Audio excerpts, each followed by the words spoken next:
Hallo meine lieben Zuschauer, hier ist wieder Jutta Martin mit Neuigkeiten.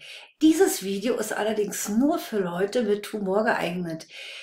Oder Menschen, wer keinen Humor besitzt, der sollte sich dieses Video nicht anschauen. Überhaupt braucht man in der gegenwärtigen Situation viel Humor, um nicht ganz vom Glauben abzufallen. Wer keinen Humor besitzt, sollte sich dieses Video wirklich nicht anschauen.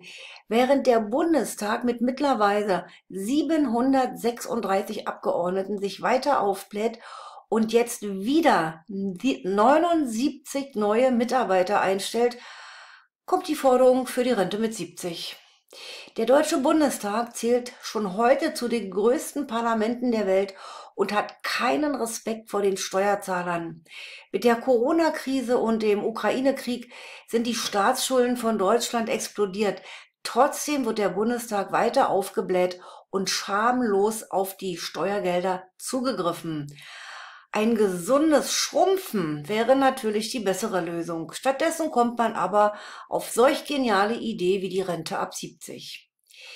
Die drei Top-Ökonomen, Professor Bernd Raffelhüschen von der Uni Freiburg, Professor Stefan Kurz vom Institut für Wirtschaft und Professor Gunther Schnabel von der Uni Leipzig fordern im Kampf gegen die Inflation die Rente mit 70. Aber auch andere Wirtschaftsforscher sehen die Anhebung des Renteneintrittsalters als einen Ausweg gegen die Inflation. Deutschland hat schon jetzt ein riesiges Fachkräfteproblem, wird es aber mit der Anhebung des Renteneintrittsalters nicht lösen. Die alternde Gesellschaft, die hohe Verschuldung und die Energiewende werden in den nächsten Jahren zu einer Gefahr für die Preisstabilität. Ja, Deutschland im Jahr 2022 kann man mal kurz so erklären. Preise wie in der Schweiz, Einkommen wie in Indien, Rechte wie in Nordkorea. Das ist aber alles nicht erst seit heute bekannt. In der Realität sieht es doch so aus, dass das aktuelle durchschnittliche Renteneintrittsalter im Land bei circa 64 Jahren liegt. Egal ob Krankenschwester auf der Intensivstation, Dachdecker oder andere körperlich schwer arbeitende Berufsgruppen, die schaffen es oft nicht bis zum gegenwärtigen Regelaltersrenteneintritt, weil sie körperlich ja am Ende sind, ja. Ein Großteil der Beschäftigten erreicht also schon heute nicht das reguläre Renteneintrittsalter. Eine weitere Anhebung des Renteneintrittsalters würde nur höhere Rentenabschläge zur Folge haben. Das Problem des Fachkräftemangels würde damit auch nicht gelöst werden. Eine mildernde Wirkung auf die Inflation sehe ich da ehrlich gesagt auch nicht.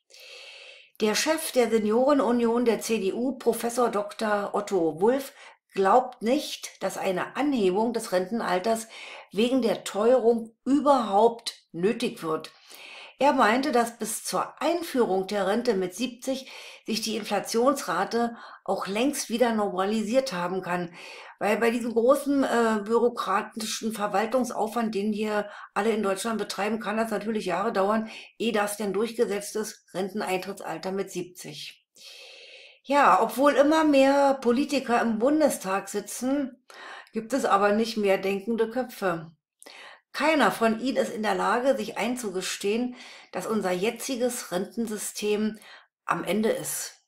Es muss ein komplett neues her, ein System, in dem jeder einzahlen muss, wenn er im Ruhestand was haben möchte. So einfach ist das. Da unsere Lebenszeit begrenzt ist, sollte man nach 45 Arbeitsjahren seinen wohlverdienten Ruhestand genießen dürfen. Keiner will bis 70 arbeiten und dann gleich in die Kiste springen. Rente mit 70 hat weder was mit Fachkräftemangel noch mit Inflation zu tun. Ein Land, das Milliarden Euro in alle Himmelsrichtungen verteilt, muss ja zwangsläufig seine Bürger auspressen wie eine Zitrone. Also mit gesundem Menschenverstand hat das nichts zu tun. Ach so, ja, und da ist noch was. Der bisher eher farblos, besonnen und zögerlich agierende deutsche Kanzler Olaf Scholz hat anlässlich eines Interviews mit dem US-Magazin Time Anfang Mai frappierend Entlarvendes von sich gegeben. Dabei äußerte der SPD-Politiker ein sehr sonderbares, geradezu erschütterndes Demokratieverständnis. Das Volk dürfe man sowieso nicht allzu ernst nehmen, so Scholz, Und europäische Lösungen gehen für ihn strikt vor, selbst wenn sie Deutschland in einen Krieg mit Russland ziehen. Hat der Bundeskanzler nicht einen Amtseid abgelegt, in dem er schwört, Schaden vom deutschen Volk abzuwenden, dem deutschen Volk zu dienen und das Grundgesetz zu achten?